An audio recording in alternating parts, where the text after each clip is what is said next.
Boom. What is good, people? Someone left a comment on my video that I just uploaded previously. I didn't get time to respond to it, but I think I caught the gist of it. I think he said something about what about the vibration of being injured. So I'm going to cover it. So for me, um, I have experienced periods of time where I've had injuries and I've had periods of time where I'm peaking. So I've been able to see the results in my life or the things that happen in my life that seem to correlate with those periods of time. So my first peaking period. So when I say peaking, I mean, so imagine you're an athlete, and you get into top shape, and you get to like the best shape of your whole life, and you just feel like amazing because you're reaching a peak basically. That's the best shape you've ever been. My first like peak, my real peak where I felt like, yeah, I'm really, really, really in good shape. I think it was 2016, 2016, and also 2015. Because 2015, I was, oh, goodness sake, sorry, my freaking alarm came on. Okay, turn that off. So 2015 was the first time I'd benched like 120 kilograms for reps, um, for sets. Because I'd done it in 2014, but I was fat. I'd gained weight, but this time I was lean. This is the first time I've done it lean. It's the first time I was squatting like nearly four plates. I was doing like 160 kilograms of squat.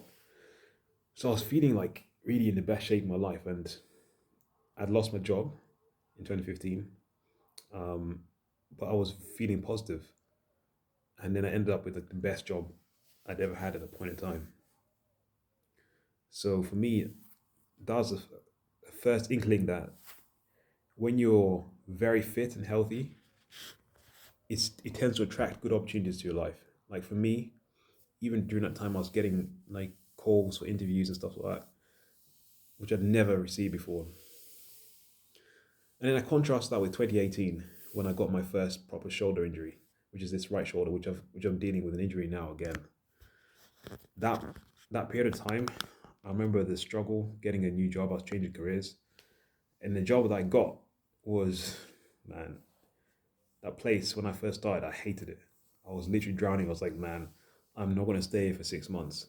That was the same year that started my other YouTube channel, J Today. And those are some hard times. And I remember just feeling to myself, I knew, and somehow I just knew that the vibration that I was in, being injured, just correlated with the environment because that workplace was just very disorganized, very full of bad people in general, people who were negative, in my opinion, and old fashioned. And then obviously I healed from that injury, and eventually I got a different job. So I wasn't like 100% back to my peak strength of 2015, but I was like better. So the job that I got was between that peak strength and this horrible job in terms of the vibration and how it felt. And then this job, most recently, which I've lost. Now it's interesting when I got this job, is when I started running. So I was physically, in terms of my physical endurance, running. I was probably in one of the best shapes I ever had. And actually, I was in decent shape. I wasn't quite 2015 level, but I was very good shape in terms of strength and endurance combined. Um, but this last year, 2024 till 2025, has been the worst string of injuries I've ever had in my life. Because it started off early in the year. I wanted to improve my shoulder mobility, to do the snatch movement. But then my shoulders, my no, my back for some reason had a twinge in it. I was wondering, okay, why has my back got a twinge in it? Okay, let me fix that. So I started doing this thing called a Jefferson curl. And Jefferson curl, I was doing it for a few weeks or a few months, no, a few weeks, and it made my back worse. And not only that, it injured my knee, caused my knee to get worse because unknowingly it was stretching my back. My back was already weak, so it didn't need to be lengthened or stretched. and my hamstrings were weak because I never did hamstring curls. So my right knee was messed up for like a year, and I couldn't squat. I had to do dumbbell squats, and then my shoulder, my right shoulder, sorry, my left shoulder was giving me issues. Every time I reach a certain level on the bench press, I'll get a twinge and impingement. And now, okay, I had to go back and think, okay, what's the cause of that? Then I try and fix it by implementing a new movement. So face pulls, or so not face pull, but rowing movements, or different types of chin ups behind the neck, chin ups behind the neck, push, barbell presses, all the time. This happened about four times in 20, no, about three times in 2024, and twice this year, 2025. And no surprises, as I was getting weaker and weaker with these injuries, um, the environment at work just became more and more negative, and things were just getting worse. People were treating me worse, and just it just became a different place. It became like the most toxic place I ever worked at. And comparatively, when I started, it was like one of the best places. I would say when I started, it was the best place I ever worked. And I was just thinking to myself, these injuries, they've probably lowered my vibration and moved me to a timeline or parallel universe where people are just negative and things are just negative. And then obviously it's culminated in this scenario where I've lost a job. And then obviously during this period of time where I've lost a job, I've hurt my shoulder. Now, the good thing about this is that these injuries, I've had to come up with strategies to deal with them, and there've been long things have been happening in the long term. So these are things that have been plaguing me in the background, but they haven't been full blown injuries. So my back has been weak for a long time, obviously, because I never did those. I've now done back extensions as an additional exercise, which I've been doing since for 6 months.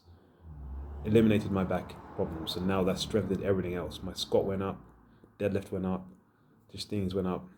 My knee, I fixed that initially by doing hamstring curls. So that was all good until this year recently. Literally the same time the shoulder happened. And then I obviously had to introduce Hindu squats and air squats in the morning. And that's starting to work. It's starting to fix the knee. So that's a good thing. And I forgot my Achilles. That was another injury I suffered last year when I was doing like playing football. I had like an Achilles like tendonitis. So I had to implement sprint training and plyometrics into my weekly routine. And that's pretty much fixed it. And now my shoulder. I've basically spent 10 years trying to find out why, basically trying to progress my bench press and trying to get to the next level where I'm like benching like 3 plates for reps. And eventually I figured out somehow, literally in the last 2 weeks, that I don't exercise my rear delts. I need to strengthen my rear delts. So now I've put in a whole load of exercises that isolate the rear delts. And what I'm saying basically with all this is that yes, you will go through failures like injuries, and they will lower your vibration, but they will teach you if you use the subconscious mind. Subconscious mind gives you those ideas, then you come up with ideas to solve those issues, and then there'll be a permanent solving of those issues, and then basically your weaknesses, things that are holding you back before, will be eliminated, and so you reach a new level. So it's almost like you're plateauing because you had these weaknesses, and so the injuries had to happen so that you can fix the root cause. But once the root cause is fixed, then you reach a new level. So that's the hope. The hope is that now I'm doing Hindu squats or air squats in the morning to promote blood flow to the knee. It's gonna combine with the hamstring curls exercises to completely eliminate knee issues forever. And the same thing with my shoulder, face pulls, rear dumbbell flies, um, rows with a wide grip on a straight bar, doing them high like this. Um, those have strengthened my rear delts. In fact, I'm going to show you on camera how weak or how small my rear delts are and my upper back, so you understand. So basically, oh gosh, my rear delts are very, very small comparatively. Someone who's been lifting for like over 10 years. So let me show. I'm gonna do the back double biceps pose. See that? Let me see. Yeah, you can see that. So basically, you can see my rear delts, which are basically at the bottom of my shoulder, and this is the one which is affected. And you can actually notice in the camera that this one has a smaller rear delt than this one, so it's atrophied because I've never done rear delt exercises properly. I mean, I did actually in 2018 when I somehow fixed my shoulder. I was doing face balls. I just forgot about them during lockdown because I couldn't use the gym. I just forgot about how the importance of them. And in 2015, I was doing rear dumbbell flies somehow. Occasionally, I just remembered. But I never understood the importance of these movements. And so I kind of forgot about them. So, yeah. That's a whole summary about injuries. And yeah, that's all I can say. With that said, guys, take care. Peace.